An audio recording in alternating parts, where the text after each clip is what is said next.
کہ کل آپ کچھ دن پہلے آپ نے دیکھا رامبن میں بہت بڑا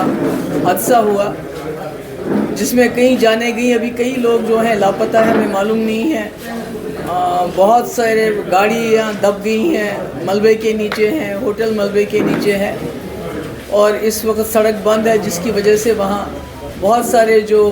پیسنجر ہے، بچے ہیں، عورتیں ہیں، بوڑھے ہیں، بہت ہی مشکل حالات میں ہیں۔ تو اس کا ایک وجہ جو مجھے نظر آتی ہے، ایک تو اوپر والے کی وجہ سے ہے، مگر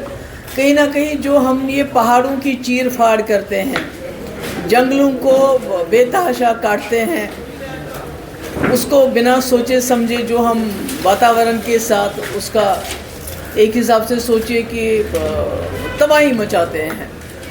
تو اس کی وجہ سے بھی یہ لینڈ سلائڈز وغیرہ آ رہی ہیں، اور دن بہ دن جو ہے جو ہم پورا اس کے کہتے ہیں نا پرکرتی کے ساتھ جو ہم کر رہے ہیں، تو وہ واپسی ہمارے ساتھ ہو رہا ہے، اور اس میں بڑا نقصان ہو گیا ہمارا۔ کل کچھ دن پہلے وہاں کئی لوگ جو ہیں ان کی جانیں چلی گئیں، اور کئی ابھی میرے خیال میں شاید ملبے کے نیچے ہیں، گاڑیاں ملبے کے نیچے ہیں۔ تو میری گزارش ہے سرکار سے، ایک تو جو وہاں پھنسے ہوئے ہیں لوگ سڑک پہ، اس کا ایک تو ملبہ بڑی جلدی ہٹایا جانا چاہیے، تاکہ ہو سکتا ہے اگر اللہ تعالیٰ چاہے، اوپر والا چاہے، کوئی جان بچ بھی سکے۔ اور دوسرا جو وہاں بچے ہیں، عورتیں ہیں، بزرگ ہیں یا جوان بھی ہیں، تو ان کے تب تک بچاؤ کا، کھانے پینے کا جو ہے ارینجمنٹ کیا جائے۔ اور میں نے اپنے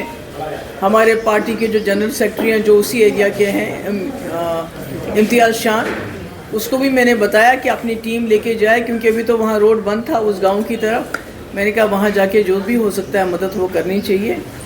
تو دوسرا، جیسے ابھی کچھ دن پہلے یہاں جموں میں بھی طوفان آیا تھا، ژالہ باری ہوئی، یہاں بھی میرے خیال میں جو ہمارے جو باسمتی ہے، جو ہمارے آم کے پیڑ وغیرہ ہے، اس پہ بڑا نقصان ہوا، بہت نقصان ہوا۔ اور کشمیر میں بھی حال ہی میں بہت ہی زیادہ ژالہ باری ہوئی، اور خاص کر جو کشمیر کا سیب ہے اور جو بادام کی اس وقت وہ پھول لگے ہوئے تھے، اس کو بڑا نقصان پہنچا ہے۔ اور جیسے آپ سبھی لوگ جانتے ہیں کہ جموں کشمیر کی ریڑھ کی ہڈی ہے ہارٹی کلچر،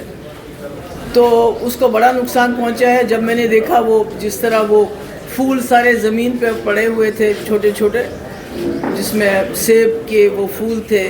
بادام کے وہ پھول تھے، تو کہیں نہ کہیں دل دہل جاتا ہے اس کو دیکھ کے۔ تو اس میں سمجھتی ہوں کہ سرکار کو ہر جگہ ٹیمز بھیج کے دیکھنا چاہیے کہ کتنا نقصان کی ہم بھرپائی کر سکتے ہیں، کتنا ہم آگے چل کے کسانوں کو، چاہے وہ جموں میں ہیں چاہے کشمیر میں ہیں،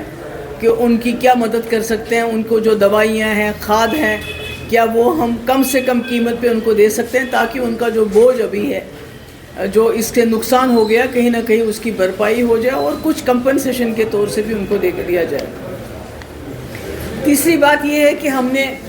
جیسا کہ آپ جانتے ہیں کہ ہمارے جو ایم ایل ایز ہیں اسمبلی میں، بہت ہی آج بھی میرے خیال میں کہیں دھرنا چل رہا ہے ڈیلی ویجرز کا، تو ہمارے اسمبلی ممبرز نے 3 بہت ہی اہم بل لائے تھے، جس میں ایک تو ڈیلی ویجرز کو ریگولرائز کرنے کا، جس میں میرے وقت میں کافی پیش رفت ہوا تھا۔ ہم نے بائیو میٹرک سب کا کرایا تھا، اور اس کے بعد 520 ہم نے لایا تھا، اس میں ایک